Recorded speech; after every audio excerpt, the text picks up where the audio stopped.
오늘 아침 우리에게 주시는 하나님 말씀은 요한복음 1장 29절에서 42절까지의 말씀입니다. 요한복음 1장 29절에서 42절까지의 말씀을 봉독하겠습니다.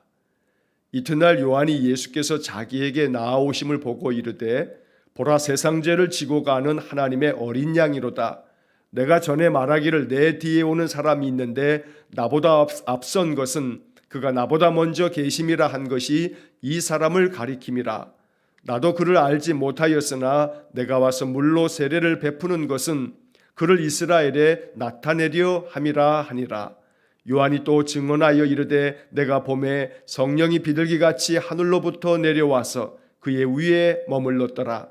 나도 그를 알지 못하였으나 나를 보내어 물로 세례를 베풀라 하신 그이가 나에게 말씀하시되 성령이 내려서 누구 위에든지 머무는 것을 보거든 그가 곧 성령으로 세례를 베푸는 이인 줄 알라 하셨기에 내가 보고 그가 하나님의 아들이심을 증언하였노라 하니라.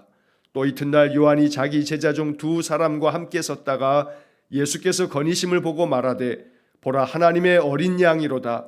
두 제자가 그의 말을 듣고 예수를 따르거늘 예수께서 돌이켜 그 따르는 것을 보시고 물어 이르시되 무엇을 구하느냐? 이르되 라삐여 어디 계시오니까 하니 라삐는 번역하면 선생이라. 예수께서 이르시되 와서 보라. 그러므로 그들이 가서 계신 데를 보고 그날 함께 거하니 때가 10시쯤 되었더라. 요한의 말을 듣고 예수를 따르는 두 사람 중에 하나는 시몬 베드로의 형제 안드레라. 그가 먼저 자기의 형제 시몬을 찾아 말하되 우리가 메시아를 만났다 하고, 메시아는 번역하면 그리스도라. 데리고 예수께로 오니 예수께서 보시고 이르시되 내가 요한의 아들 시몬이니 장차 게바라 하리라 하시니라. 게바는 번역하면 베드로라. 아멘. 자, 어제 말씀에 이어서 오늘도 우리는 세례 요한이 증언하고 있는 예수님에 대한 이야기를 오늘 본문의 말씀에서 보게 됩니다. 산헤드린 공회에서 제사장과 또 장로들을 또 서기관들을 보내어서 세례 요한에게 네가 그리스도냐, 네가 엘리야냐, 네가 구약에서 그 율법에서 말하고 있는 그 오실 그 선지자 또 메시아냐라고 하는 질문 앞에 세례 요한은 아니다, 나는 아니다 라고 이야기하면서 나보다 앞서니가 내 뒤에 오실 것이라 라고 하는 그러한 이야기로 예수님을 전하였습니다. 자, 이제 오늘 본문 29절 이하의 말씀에서 이제 요한이 그 예수님을 만나게 되는 그런 장면을 말하고 있습니다. 자, 본문의 말씀을 살펴보면 29절을 보시면 이튿날 요한이 예수께서 자기에게 나아오심을 보고 이르되 보라, 세상죄를 지고 가는 하나님의 어린 양이로다. 세례 요한은 예수님께서 자기에게 나아오실 때 이분이 바로 세상죄를 지고 가는 하나님의 어린 양이구나, 영적으로 바로 알아차리고 있습니다. 사실 우리는 누가복음에서 세례 요한의 태어나는 이야기의 과정 속에 이 세례 요한의 부모님의 가정과 예수님의 부모의 가정이 그들이 사촌지간이기 때문에 마리아가 임신을 하였을 때 바로 그의 사촌인 엘리사벳, 바로 세례 요한의 그 어머니를 찾아갔을 때 바로 이 세례 요한이 그 복중에서 이미 아기 예수님께서 마리아의 그 태중에 계셔서 그들이 그 어머니들끼리 만났을 때에 바로 이 세례 요한이 그 자기 어머니 엘리사벳의 그 태 안에서 이미 예수님을 만나면서 복중에서 뛰노는 것을 우리가 누가복음에서 읽게 됩니다. 이처럼 세례 요한은 예수님을 이미 자기 어머니의 태에서부터 알아보고 또 그것을 참으로 반응하는 그런 모습을 보였는데, 이제 그들이 장성하여 이제 주님께서 사역을 펼치실 때 세례 요한과 예수님이 만나는 이 장면에서 드디어 요한이 예수님을 일컬어서 아주 놀라운 증언을 우리에게 들려주고 있습니다. 보라, 세상죄를 지고 가는 하나님의 어린 양이로다. 여러분, 이것은 세례 요한이 하나님께서 계시하여 주셔서 알려주신 그 뜻을 따라서 예수님이 어떤 분이신지를 우리에게 알려주고 있는 것입니다. 예수님은 누구신가? 세상 죄를 지고 가는 하나님의 어린 양이다.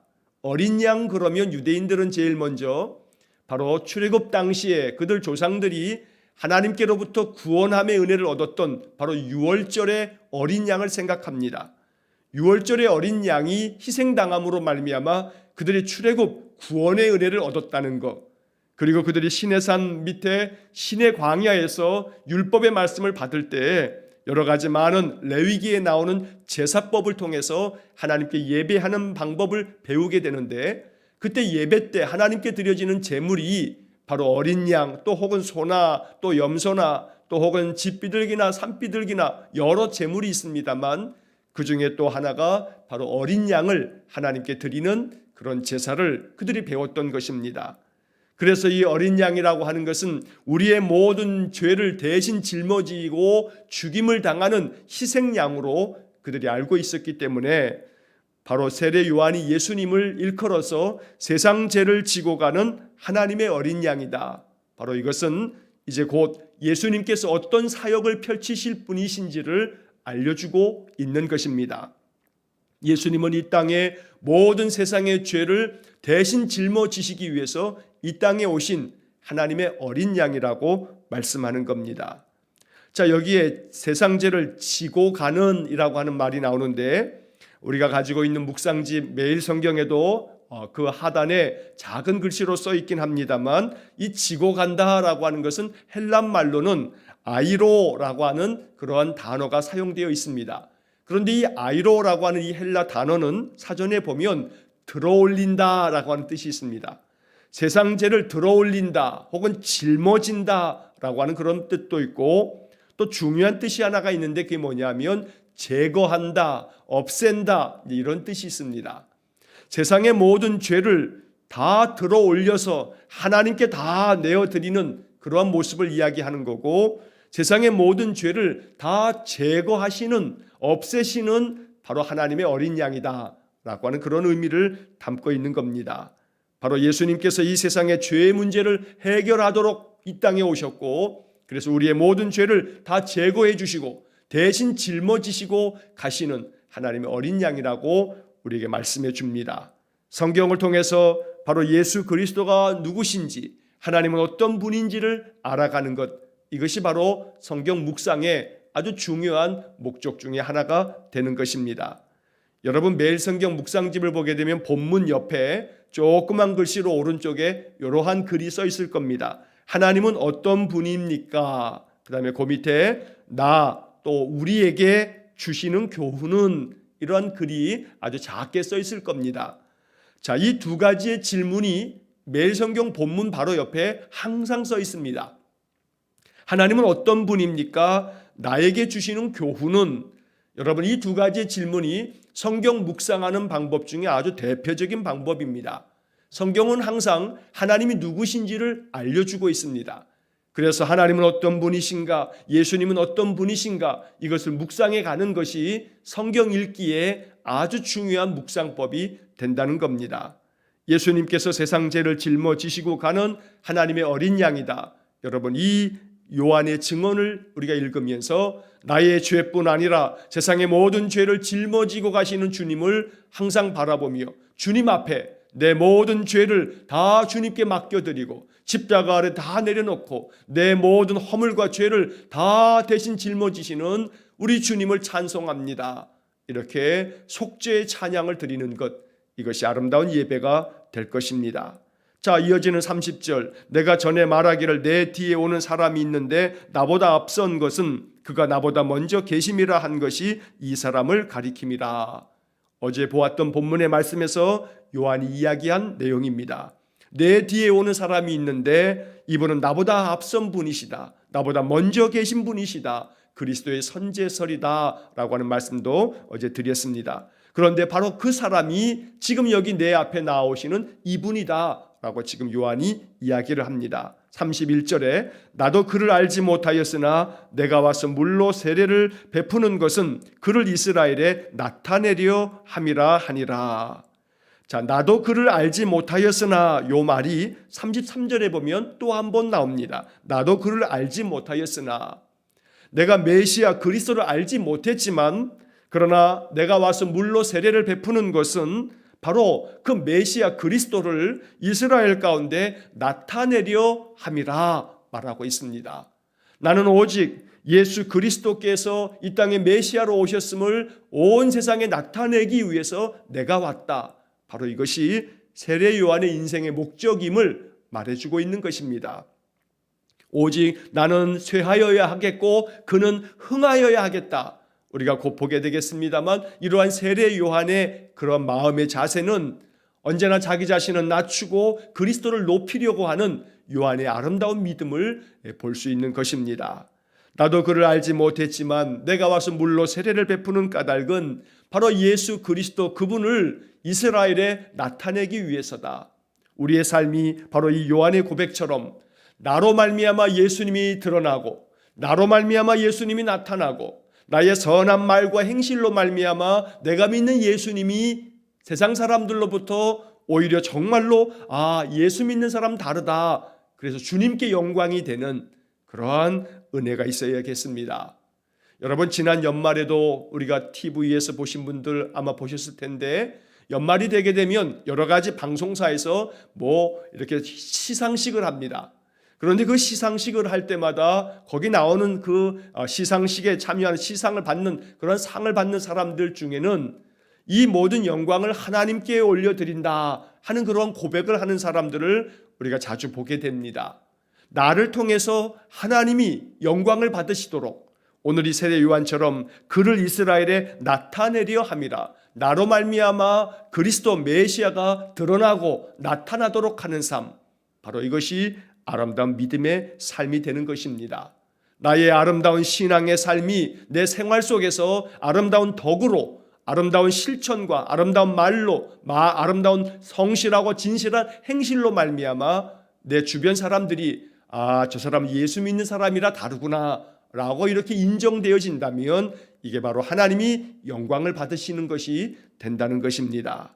자, 32절의 말씀, 요한이 또 증언하여 이르되 내가 봄에 성령이 비둘기같이 하늘로부터 내려와서 그의 위에 머물렀더라. 여러분이 32절에서 요한이 또 증언하여 이르되, 여기 증언이라고 하는 말이 나옵니다. 34절에도 보면 그 마지막에 이렇게 나옵니다. 내가 보고 그가 하나님의 아들이심을 증언하였노라. 여러분, 증언은 내가 직접 보고 경험하고 아는 것을 내가 이야기하는 것이 증언입니다. 이렇게 증언하는 사람이 바로 증인이지요.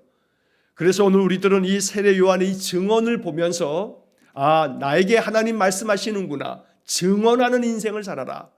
네가 경험한 하나님, 네가 만난 예수님, 네가 신앙생활을 하면서 느꼈던 그 감사의 마음들, 이걸 증언하면서 살라. 세례 요한이 예수님에 대하여 증언합니다. 보라, 내가 봄에 성령이 비둘기같이 하늘로부터 내려와서 그의 위에 머물렀다고 증언하고 있는 겁니다. 여러분, 이 이야기는 요한복음에는 그 장면이 기록되어져 있지 않습니다만 다른 복음서에 보면 예수님께서 세례 요한에게 나와왔을 때 세례 요한에게 세례를 받으시는 장면이 나오게 됩니다. 마태복음 3장 16절 말씀을 보면 예수께서 세례를 받으시고 곧 물에서 올라오실새 하늘이 열리고 하나님의 성령이 비둘기같이 내려 자기 위에 임하심을 보시더니, 이런 말씀이 기록되어 있습니다. 예수님께서 세례를 받으시고 올라오실 때, 물에서 이렇게 나오실 때 하늘이 열리고 하늘에서 비둘기 같은 성령이 내리셨다고 말씀하고 있는 겁니다. 요한이 바로 그때의 이야기를 이렇게 지금 말하고 있습니다. 성령이 비둘기같이 하늘로부터 내려와서 그의 위에 머물렀다. 여러분, 이 말씀을 읽으면서 우리는 간절한 소망이 있어야 합니다. 나에게도 성령께서 비둘기같이 임재하셔서 내 마음에 성령의 감동이 있게 해주시고 내 안에 성령의 은사가 있게 하시고 내 안에 성령의 열매가 맺혀지는 성령의 사람, 성령이 이끄시는 사람, 바로 그러한 사람 되게 해주십시오. 기도해야겠습니다. 성령을 우리에게 허락해 주시겠다고 주님 말씀해 주셨고, 이 보혜사 성령이 오순절 제자들이 함께 모여서 온전히 기도하면서 그 성령을 구할 때 하나님께서 성령을 부어주셨습니다. 우리의 신앙의 삶에서도 마찬가지입니다. 우리가 간절히 성령을 찾고 구하면 하나님께서 우리의 마음속에 성령을 비둘기같이 부어주신다. 온유하신 성령이 임재하셔서 우리의 삶을 더욱더 충만한 은혜로 채워주실 줄로 믿습니다. 그래서 오늘 우리들은 이 본문의 말씀을 읽으면서 이 하루 동안에 성령께서 내게 임재하셔서 내게 충만한 은혜를 주십시오. 성령 충만한 은혜가 임하기를 오늘 하루 동안 우리 기도해야겠습니다. 자, 그 다음에 33절에 나도 그를 알지 못하였으나 나를 보내어 물로 세례를 베풀라 하신 그이가 나에게 말씀하시되 성령이 내려서 누구 위에든지 머무는 것을 보거든 그가 곧 성령으로 세례를 베푸는 이인 줄 알라 하셨기에 34절 내가 보고 그가 하나님의 아들이심을 증언하였노라. 하나님께서 세례 요한의 마음속에 감동을 주셔서 말씀해 주셨던 겁니다. 성령이 내려서 그 위에 임하는 것을 보거든 바로 그가 성령으로 세례를 베풀 메시아다라고 알려주었다는 겁니다. 요한은 그래서 바로 이분이 하나님의 아들 메시아 그리스도가 되신다고 증언하고 있는 것입니다. 오늘 우리는 이 29절에서 34절까지의 말씀을 통해서 예수님은 누구신가? 우리의 모든 죄를 짊어지시고 우리의 모든 죄를 제거하시기 위해서 이 땅에 오신 하나님의 어린 양이다. 그리고 그분은 성령으로 충만한 성령과 함께 하신 분이시다라고 하는 것을 우리가 이 말씀에서 보게 됩니다. 오늘도 우리의 마음 심령 속에 늘 예수 그리스도 성령으로 충만하셔서 이 땅의 모든 죄를 짊어지신 우리 주님을 바라보면서 우리가 이렇게 예배하고 또 주님의 뜻을 우리의 마음속에 새겨서 또 하루를 사는 믿음의 인생이 되어야겠습니다. 자, 그 다음에 35절 이하의 말씀에 보게 되면 그 다음 이튿날 요한이 자기 제자 두 사람과 함께 서 있을 때 예수님이 지나가는 것을 봅니다. 이렇게 예수님이 지나가는 것을 보자 세례 요한이 또 한 번 이야기합니다. 36절에서 예수께서 건의심을 보고 말하되 보라 하나님의 어린 양이로다.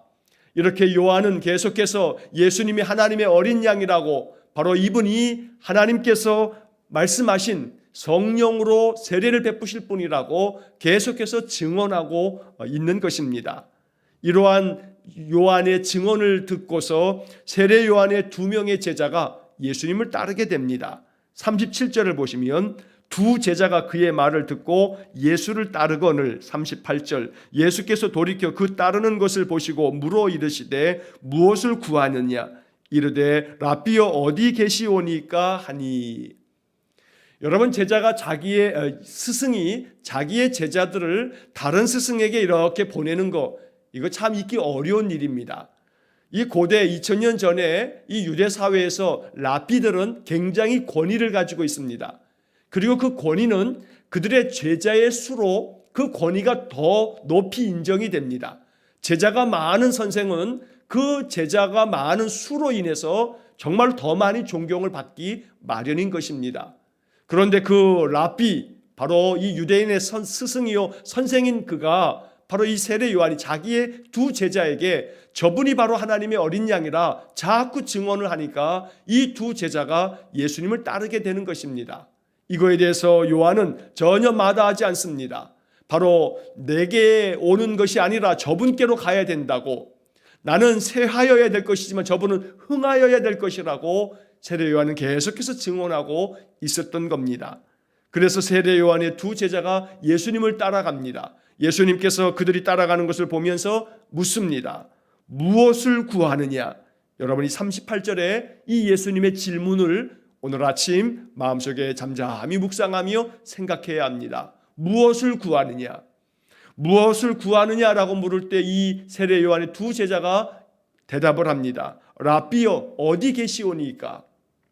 랍비라고 하는 말은 바로 선생이라고 하는 그러한 헬란 말인데 랍비여 어디 계십니까? 라고 묻습니다. 자, 무엇을 구하느냐라고 하는 질문에 이 두 제자는 어디 계십니까? 라고 묻고 있습니다. 이 두 대화 속에서 우리는 깊은 영적인 교훈을 얻게 되는 겁니다. 세번역 성경의 번역으로 보면 예수님께서 무엇을 구하느냐라고 하는 이 묻는 말을 이렇게 번역했습니다. 너희는 무엇을 찾고 있느냐? 뭘 찾고 있느냐? 이렇게 물으신 겁니다.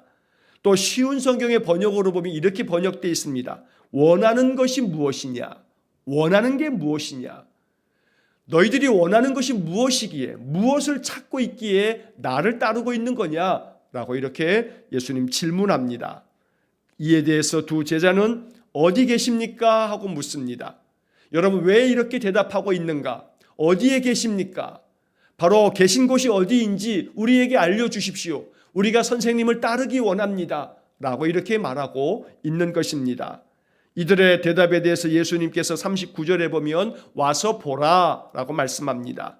자, 그래서 그들은 예수님이 계신 곳으로 이제 뒤따라갑니다. 예수님과 함께 갑니다. 자, 39절에서 아주 중요한 구절을 우리가 보게 됩니다. 39절을 다시 보시면 예수께서 이르시되 와서 보라. 그러므로 그들이 가서 계신 데를 보고 그날 함께 거하니 때가 10시쯤 되었더라. 그날 함께 거하니, 여러분, 이 말씀이 오늘 아침 주님께서 우리의 마음을 두드리시는 주의 음성이 될 수 있기를 간절히 축원합니다. 선생님 어디 계십니까? 라고 물을 때 와서 보라, 주님 말씀합니다. 와서 보라. 이 와서 보라고 하는 이 주님의 말씀에도 정말로 복음이 담겨져 있는 것입니다. 와서 보라. 네가 직접 와서 네 눈으로 보고 네 귀로 듣고 너의 삶을 통해서 체험하고 그렇게 네가 과연 내가 누구인지를 알라고 말씀하고 있는 겁니다. 우리가 직접 보아야 하고 우리가 직접 들어야 합니다. 우리가 직접 체험해야만 이것이 내 믿음이 되는 것입니다.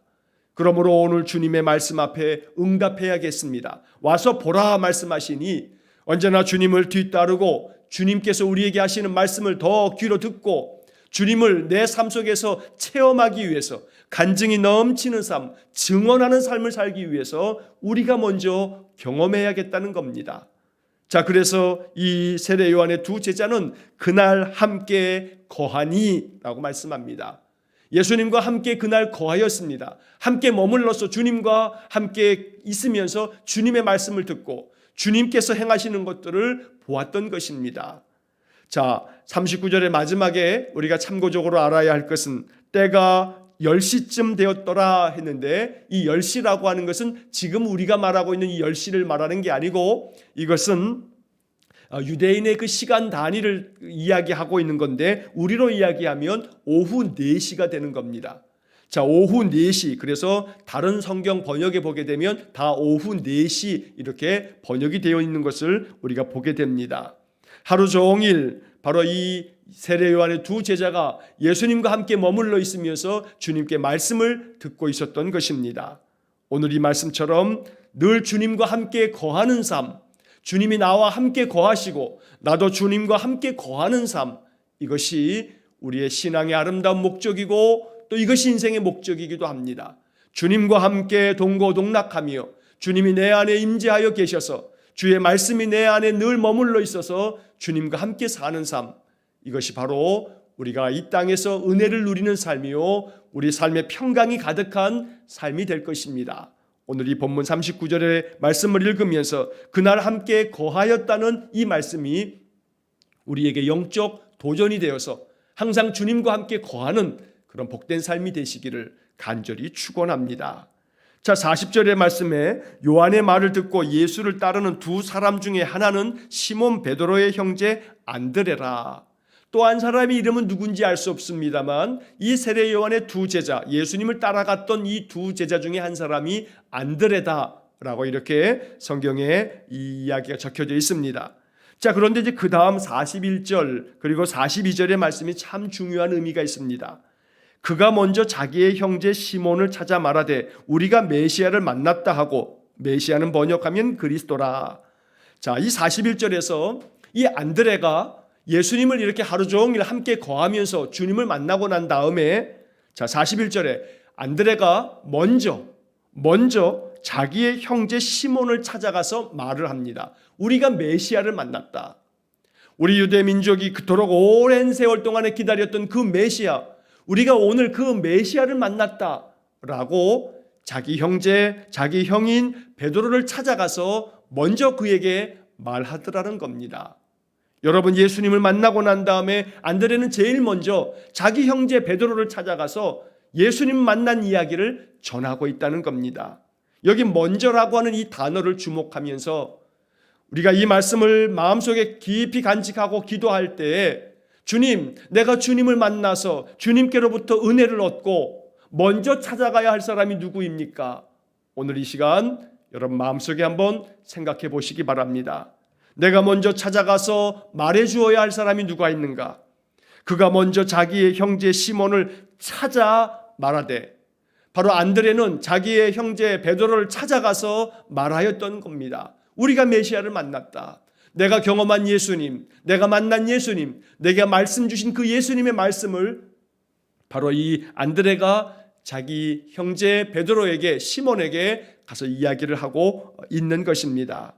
그러므로 이 말씀을 읽으면서 내가 만난 예수님, 나에게 은혜 주신 예수님, 나를 위로해 주시는 예수님, 내게 소망과 위로와 용기를 주시는 예수님, 나로 하여금 믿음 안에 살도록 내 마음을 늘 붙들어 주시는 그 예수님을 내가 가서 찾아가서 내가 이야기해 주어야 될 사람, 바로 누가 있는지를 이 시간에 생각해 보시고, 여러분들이 찾아가서 그저 대면하지는 않더라도 여러분 요즘에 얼마나 이 디지털 시대가 좋습니까?